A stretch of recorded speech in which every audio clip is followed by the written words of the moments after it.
Hello and welcome to a review of An Immense World by Ed Yong. As the thumbnail suggests, someone, it might be Heather Reeds, hello whoever you are, asked to meet my bird Reapy Cheep, who is incredibly uninterested in meeting you right this second. So there you go. Oh, thank you. You pooed on me, that was lovely. 21 years ago, I picked him up when he was a chick, only 6 weeks old, and we've been together ever since. His bright little shiny black eyes reminded me of a certain character called Reapy Cheep in a book from my childhood. In the 21 years we've been together, I think maybe 5 or 6 people have picked up the reference Reapy Cheep. Can you? Do you know where the character Reapy Cheep comes from? I bet some of you are readers enough who started off in Fantasyland and know who Reapy Cheep is named after. Okay. No, you don't want to. Well, make up your mind, bird. You do or you don't. He's got a brand new paper bag to play with. Sorry. Right. An Immense World by Ed Yong. How animal senses reveal the hidden realms around us.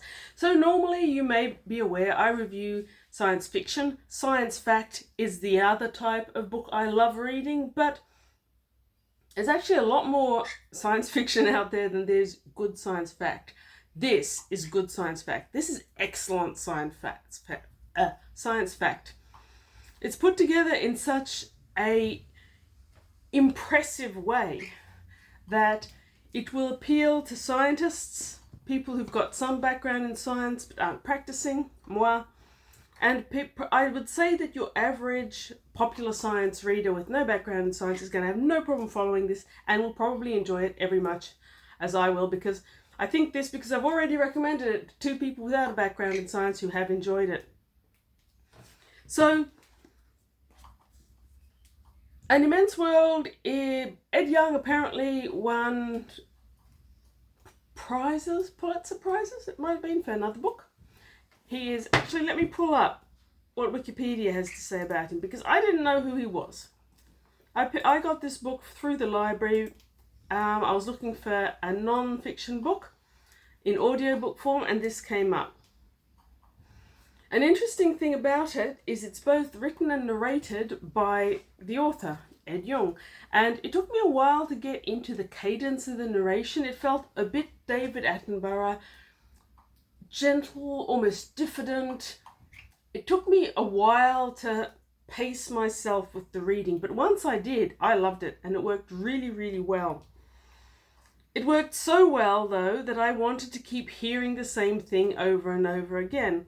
And then my library reservation, whatever, ran out. I had to return it because someone else wanted it. I couldn't bear to wait, so I purchased the actual book. Right, so Ed Yong, according to Wikipedia, his approach to popular science writing has been described as the future of science news. He's received numerous awards for his work. He's also done blogs, whatever, other things.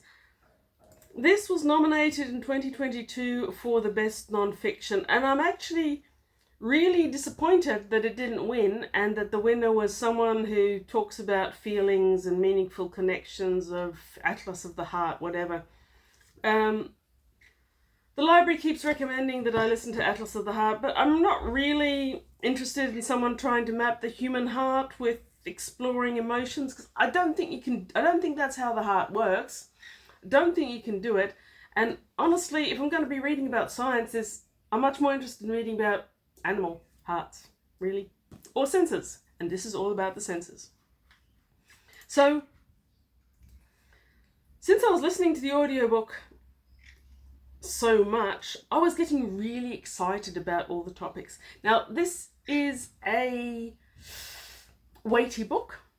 It's got 13 chapters. Each kind of focuses on a sense or a range of senses, or what we know about senses and how they fit in with the whole sensory package.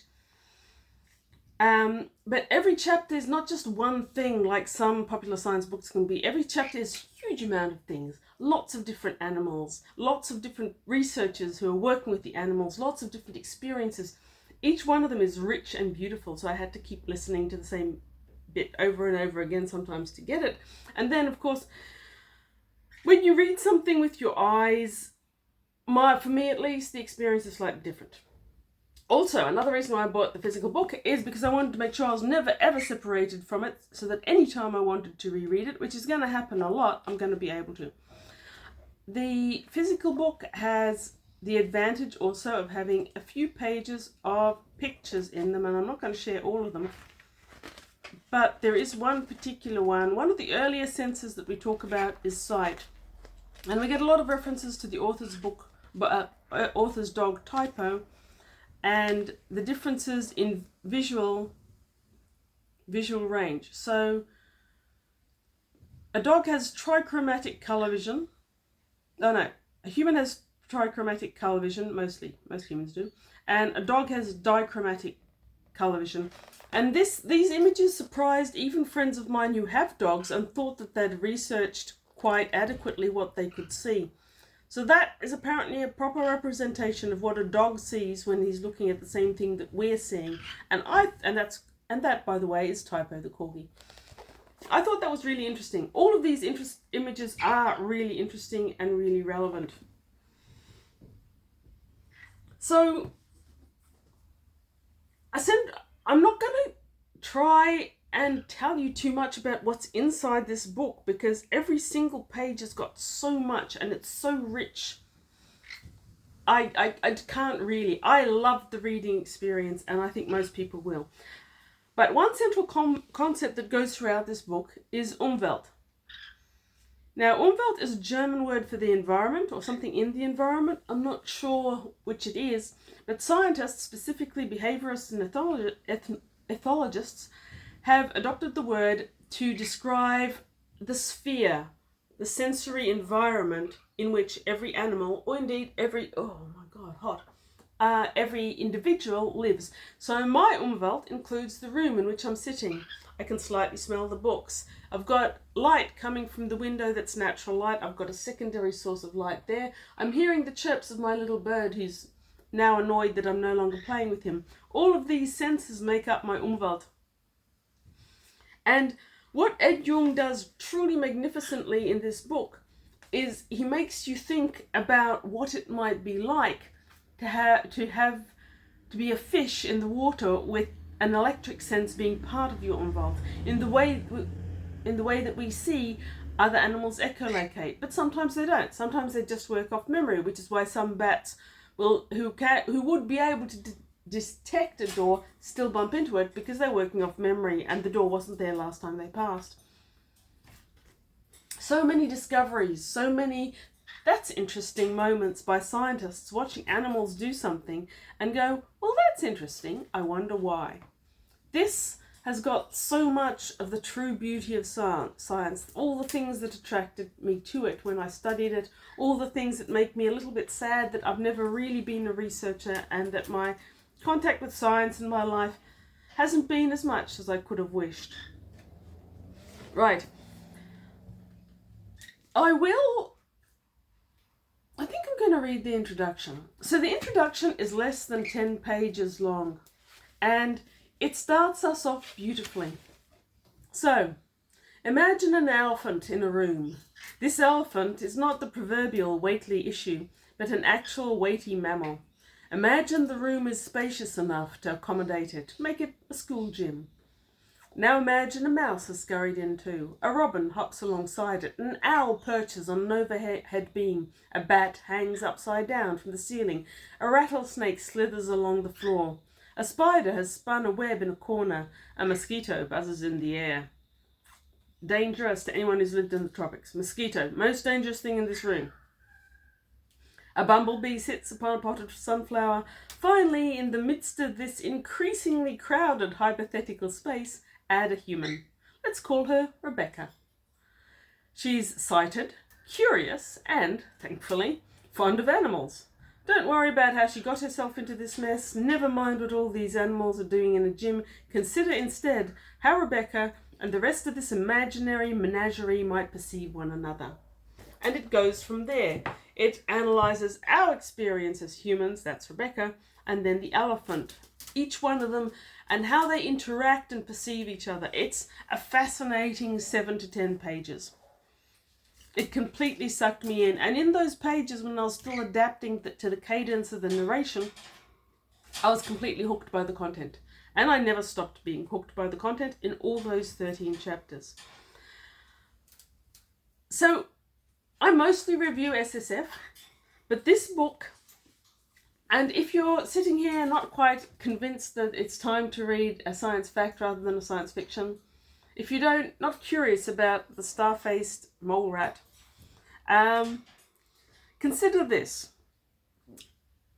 Within this book is the most rich, the most extensive, the most mind-blowing description of alien senses that you could ever imagine. I could read every single science fiction and fantasy book on that shelf up there, all the ones on that shelf over there, which is my to-read shelf, everything, and I still wouldn't get the richness, the detail, the scientific accuracy, and the fascination of senses that you can get from one whole book about senses of animals on Earth.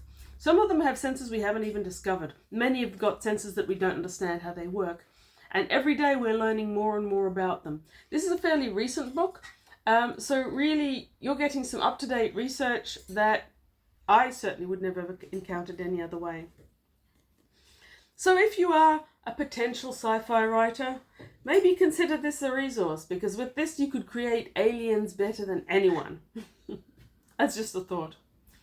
All the unique senses spread out before you, like the carpets in the Carpet Makers. A brilliant book that I read recently. Anyway. So there's that. Most of it is hugely fun and often funny. Like the lady who was researching elephants and noticed that every time an elephant sort of paused and knelt forward so that its toenail was touching the ground, that happened just before more elephants came and started interacting. All these really amazing little stories. So, one of the last chapters gives us the cautionary warning that pretty much all natural science books have these days, and they have to have. We are causing one of the largest extinctions the world has ever seen, and in this book, the author talks us through the facts of sensory pollution. We hear a lot about other types of pollution. Plastic in the ocean, certainly a problem. Pesticides and herbicides being dumped on the Great Barrier Reef, yeah, that's a real problem too. What some people at least may not be aware of is the sensory problems. So let's start with light.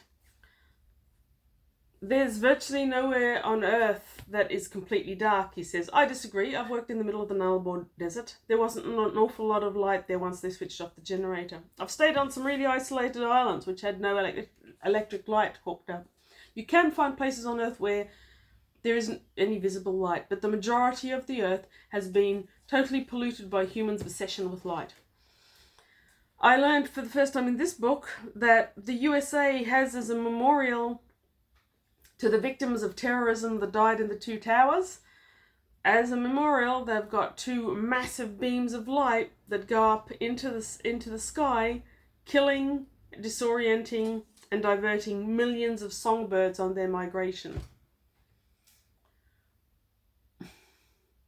I can't even. That is so human. Terrorism killed a whole heap of people, so we're now going to maybe send another species extinct. That's so sad and so wrong, and I don't for a second believe that they will stop doing that. Once they knew that they were killing off migratory songbirds, I'm quite sure.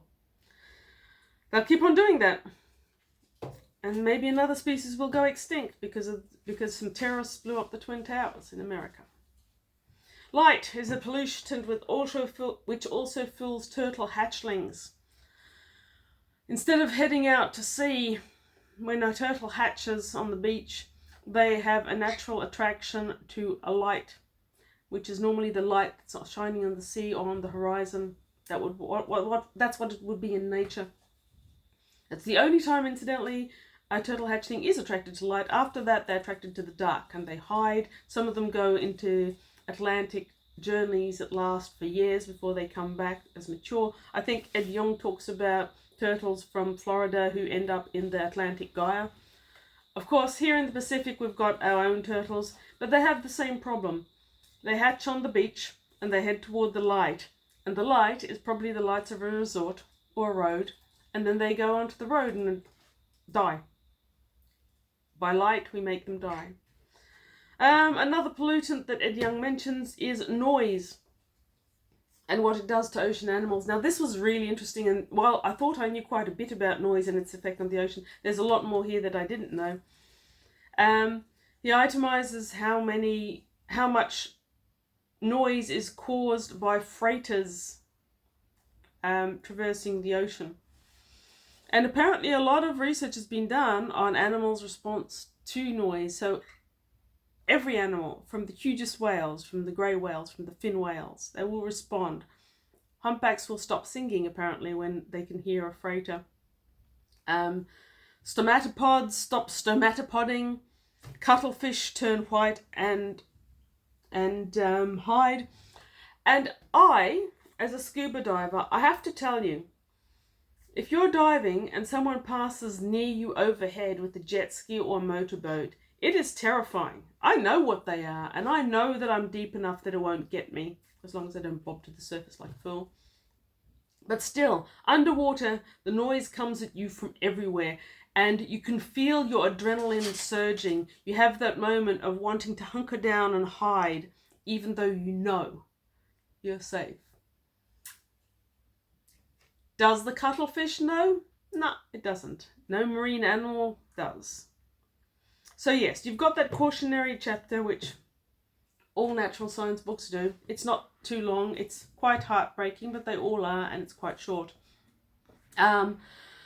Moving right along, have I mentioned yet that we have got pages and pages of bibliography, notes, and appendices? There is so much here. I could probably read for the rest of my life just from the notes and the bibliography of this book. And I probably could, and I probably shall, keep on reading bits and pieces of this and coming back to it for ages. Because there are so many references in here that also reference science fiction, for example. Brian Aldiss in his Heliconia series, which I'm hopefully going to conclude pretty soon, mentions the Umwelt, just like Ed Yong does. So many other science books also mention animals, and this complements them beautifully. So, I can only really rave about how much I love this book, how well researched it is, how well written, how exceptionally enjoyable. And I'm going to say that the ending is pure grace. The final chapter ends as the book began, with Rebecca in her room full of animals, but now our senses, our Umwelt, has increased just enough to have the merest touch of a notion to what the bumblebee, the spider, the elephant, the owl, and the bat are sensing in that same room as Rebecca is. So yes, brilliant book, masterful, thoroughly recommend to anyone who loves science or animals. And honestly, I think I kind of recommend this to anyone who likes the biological sciences and science fiction and fantasy as well. I recommend. I totally recommend. Thank you for watching. Comment, subscribe if you have read this book. If you have read this book, tell me which your favourite story from here was, because it's one of those books that I enjoyed so much that I'm loving talking about it with other people. So, yes. Have a great Saturday. If you're watching this on the Saturday, have a great day if it's another day. Bye.